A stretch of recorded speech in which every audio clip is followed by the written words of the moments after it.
A very good morning to all of you. You're watching Breakfast News. My name is Aditi Nagpal Girotra. Let's get the bulletin rolling with the headlines first. Bill to ban e-cigarettes listed for consideration and passing. In Rajya Sabha, House to also hold Special Protection Group Amendment Bill 2019 and Dadra and Nagar Haveli and Daman and Diu.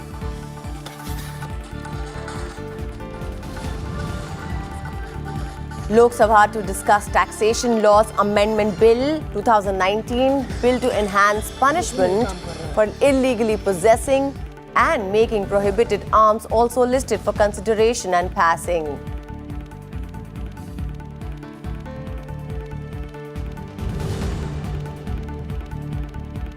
GST collections crossed ₹1 lakh crore mark after a gap of 3 months in November, registers 6% growth to ₹1.3 lakh crore owing to festival demand.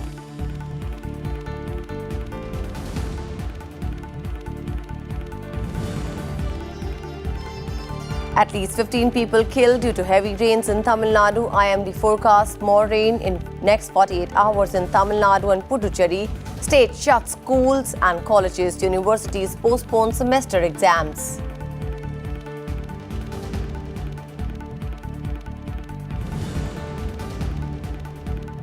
"13 South Asian Games begin in Kathmandu. Over 2,000 athletes to take part in 26 game categories.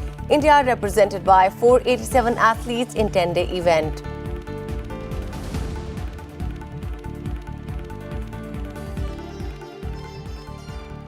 And now let's begin with a look at the legislative business in both houses of parliament slated for today. 3 bills are listed for consideration and passing in the upper house today. The prohibition of electronic cigarettes, production, manufacture, import, export, transport, sale, distribution, storage and advertisement bill 2019 is listed for consideration and passing. The bill, which was passed by the Lok Sabha in this session, will be moved by Union Minister Harshvardhan. The Special Protection Group Amendment Bill 2019 will be moved for consideration and passing by Home Minister Amit Shah. The bill aims to further amend the Special Protection Group Act 1988. According to the amendment, the SPG will now protect the Prime Minister and members of his immediate family residing with him at his official residence. The bill was passed by the lower house last week. The Dadra and Nagar Haveli and Daman and Diu Merger of Union Territories Bill 2019 will also be moved by Amit Shah. The bill aims to provide for merger of Union Territories of Dadra and Nagar Haveli and Daman and Diu.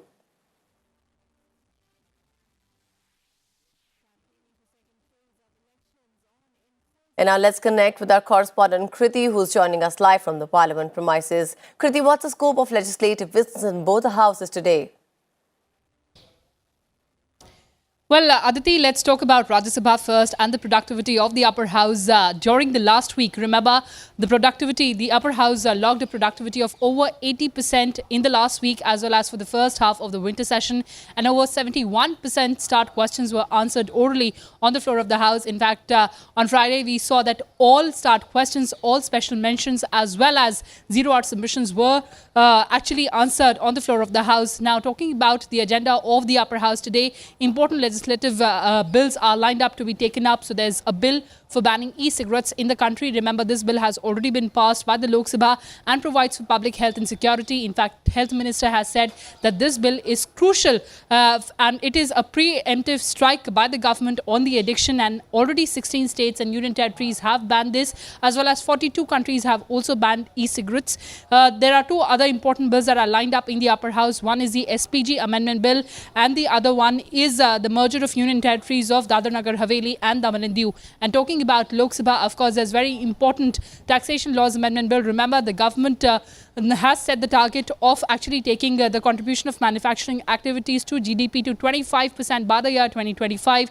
It is also hoping to mill the opportunity between amid the trade war between US and China. So this is a very important bill that seeks to reduce corporate taxes on new manufacturing companies to 15% and on those companies which do not avail any other incentives to 22%.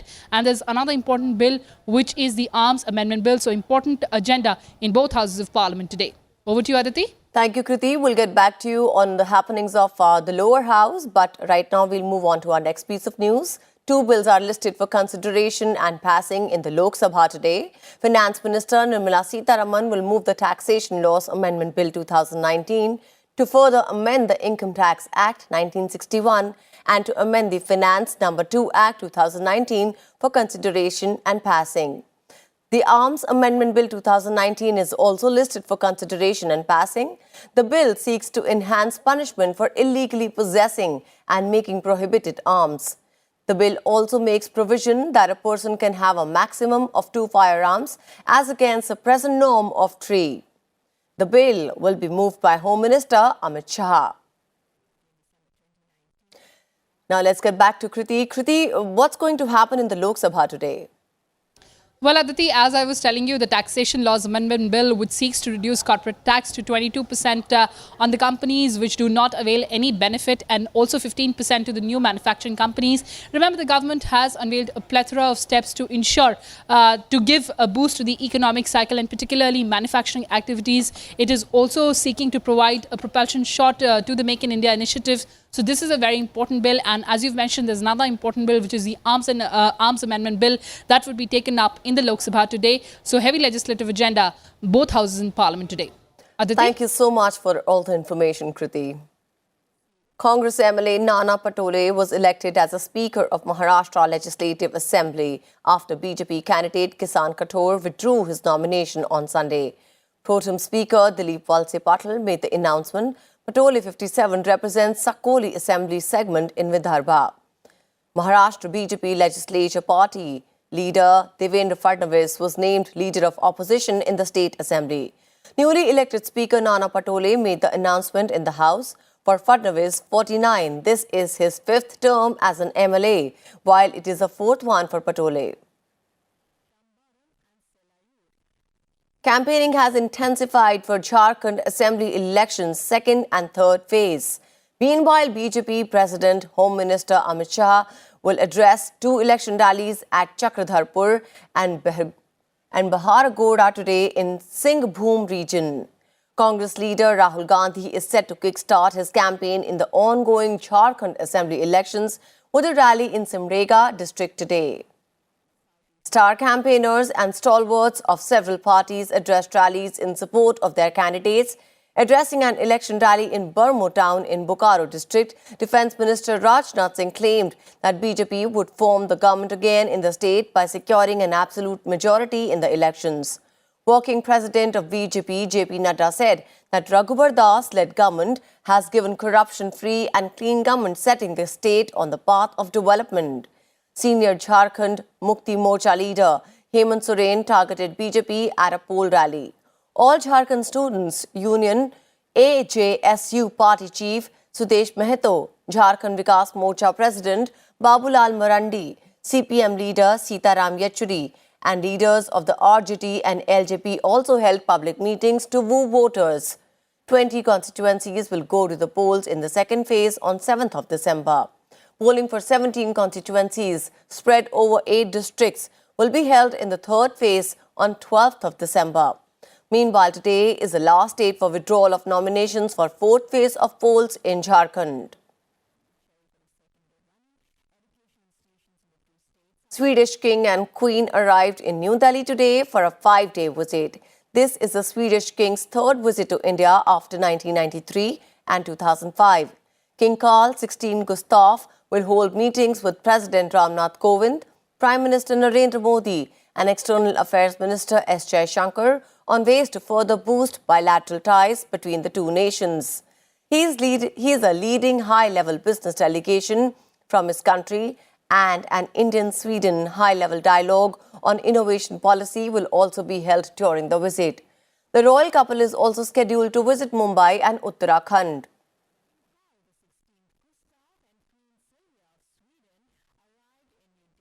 With this, we'll halt in for a quick break, but we'll be back soon. Stay tuned with us.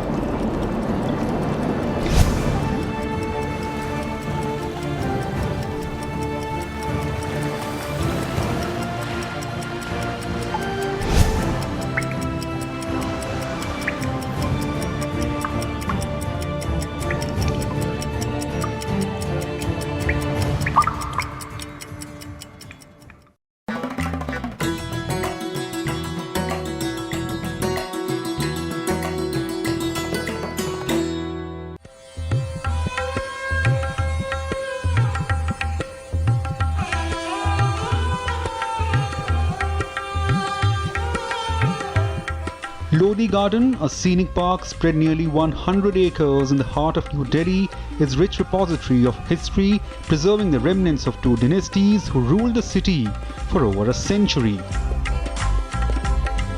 Today, this park is among the choicest of locations for joggers, fitness enthusiasts and nature lovers. Besides species of birds and trees, the green pocket is also home to an array of historical monuments which were built during the 15th and the 16th century under the rule of Lodis and Sayyids, including the tomb of Muhammad Shah Sayyid and Sikandar Lodi, Bada Gumbad, a gateway attached to a three-domed mosque, medieval-era water tank and art pulla, an 8-pied bridge across the lake built during Mughal Emperor Akbar's reign. Before 1936, the garden was identified with scattered monuments and irregular bushes. Viceroy Lady Willingdon took the initiative to curate the gardens and make it more ornate. Initially known as Lady Willingdon Park, post-independence the gardens were renamed as Lodi Gardens.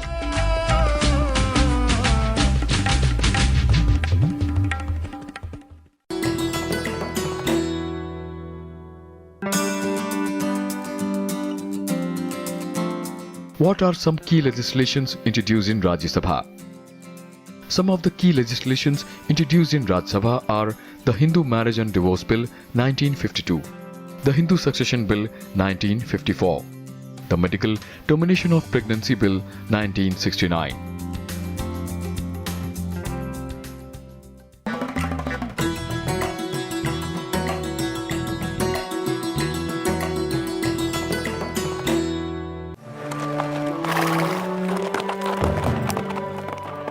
As the British decided to move capital from Calcutta to New Delhi, the foundation of new imperial capital was laid on the hillock called Raisina Hill. Two great British architects and fast friends, Sir Edwin Lutyens and Herbert Baker, were given the task to carve the capital. Like all great cities of India, the New Delhi, which was to rival London and Paris, was designed on the flanks of the great residential palace of its first citizen, the Rashtrapati Bhavan. Identified as an ultimate symbol of a great structure, the first sign of the building's grandeur is its placement on a high gradient. Along the gradient, two secretariat buildings, now termed North and South Block, were built, which today houses the key ministries of the Government of India. Interestingly, the two secretariat buildings were originally drafted to be below the gradient, in order to have a more grandly view of the Rashtrapati Bhavan courtyard. But Baker had his way in getting them at the same level, the decision which turned close friends, Lutyens and Baker, into bitter colleagues.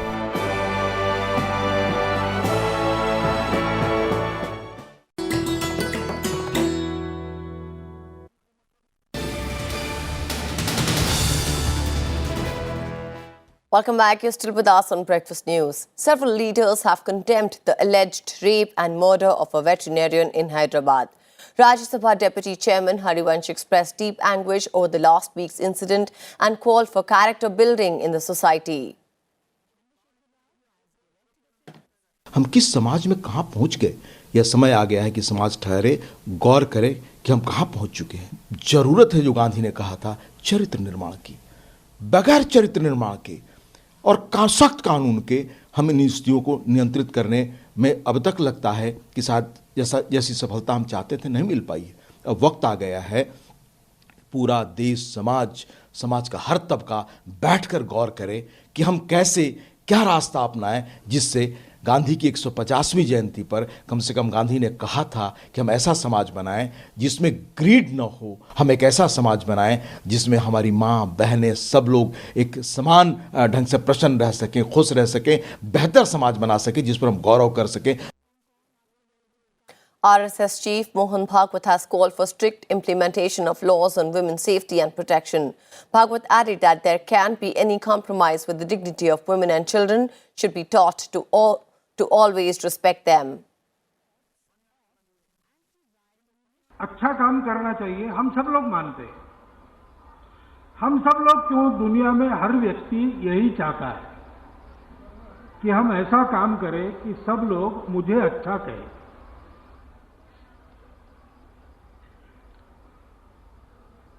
उसमें कुछ लोग होते हैं जिनको अच्छा बुरा कैसे तय करना इसकी समझ होती है।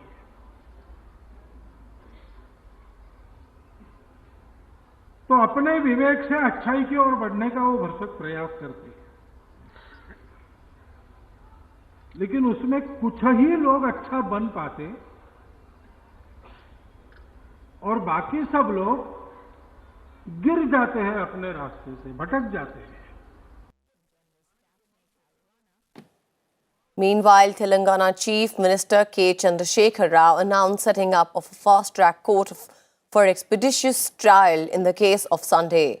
Rao also assured all help to her family.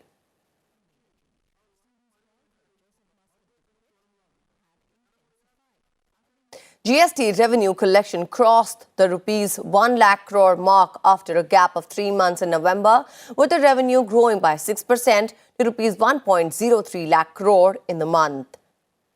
The GST collection was rupees 95,380 crore in October, while it was rupees 97,637 crore in November 2018. Of gross rupees 1 lakh 3,492 crore in November, CGST is rupees 19,592 crore. SGST is rupees 27,144 crore. IGST is rupees 49,028 crore, including rupees 20,948 crore collected on imports, and cess is rupees 7,727 crore, including rupees 869 crore collected on imports. After 2 months of negative growth, the GST revenue witnessed an imperative recovery with a growth of 6% in November 2019 over the November 2018 collections. During the month, the GST collection on domestic transactions witnessed a growth of 12%, the highest during the year. In view of rising onion prices, public sector trading firm MMTC has ordered import of 11,000 metric tons of the staple vegetable from Turkey. The consignment will begin arriving from late this month or early January. The Department of Consumer Affairs had asked MMTC to place an order to check the price rise of onions. The 11,000 metric tons is in addition to 6,090 tons arriving from Egypt in the middle of this month.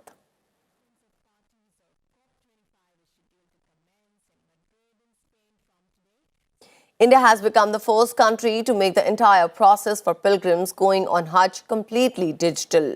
On Sunday, Minority Affairs Minister Mukhtar Abbas Naqvi said this after signing the bilateral agreement for next year's pilgrimage with the Saudi Hajj Minister in Jeddah.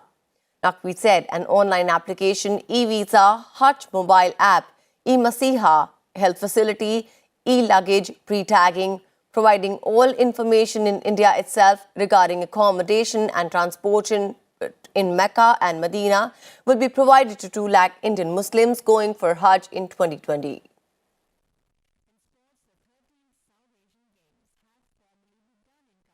Mobile calls and internet charges will go up by 50% from tomorrow. The announcement was made by all private sector players Bharti Airtel, Vodafone Idea and Reliance Jio on Sunday. This is the first hike in last 5 years in Indian telecom space. The move to raise mobile tariff follows a Supreme Court judgment upholding the government's method of calculating revenue share that it should get from earnings of service providers.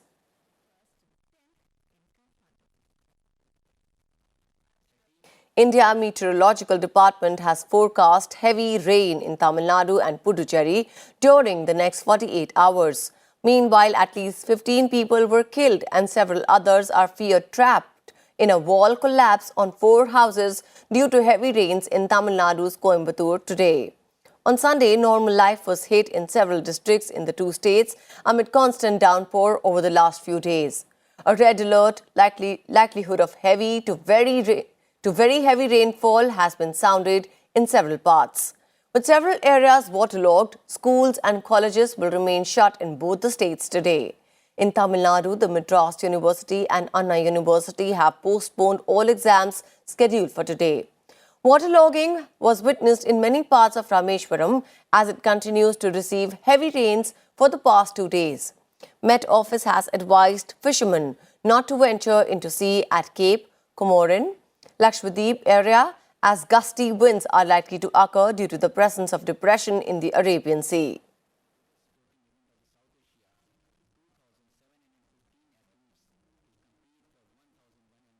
And now let's talk about environment and climate change.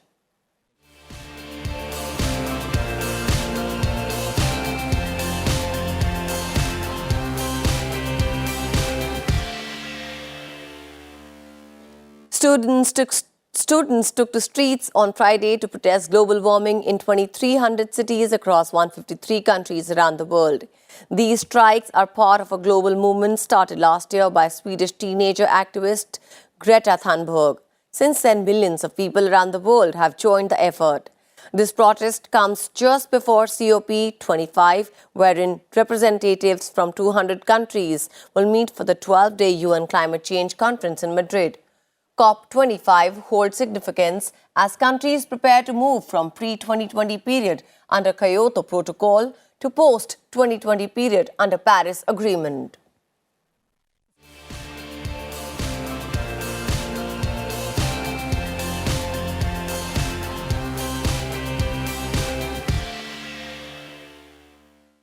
'13 South Asian Games have formally kick-started in Kathmandu. President of Nepal, Vidya Devi Bhandari, declared games open in a glittering ceremony at Dashrath Rangshala in Kathmandu on Sunday evening.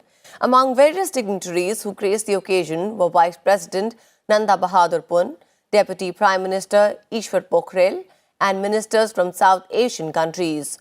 Over 2,700 athletes from 7 South Asian countries participated in the march past. The cultural presentation showcasing the rich traditional heritage of Nepal was also made. Fireworks and spectacular laser show depicting participating countries was one of the main attractions of the opening ceremony. During 10 days, biggest sporting event of South Asia, 2,715 athletes compete for 1,119 medals, including 319 gold in 26 game categories. India is represented by 487 athletes. The closing ceremony will be held on 10th of December.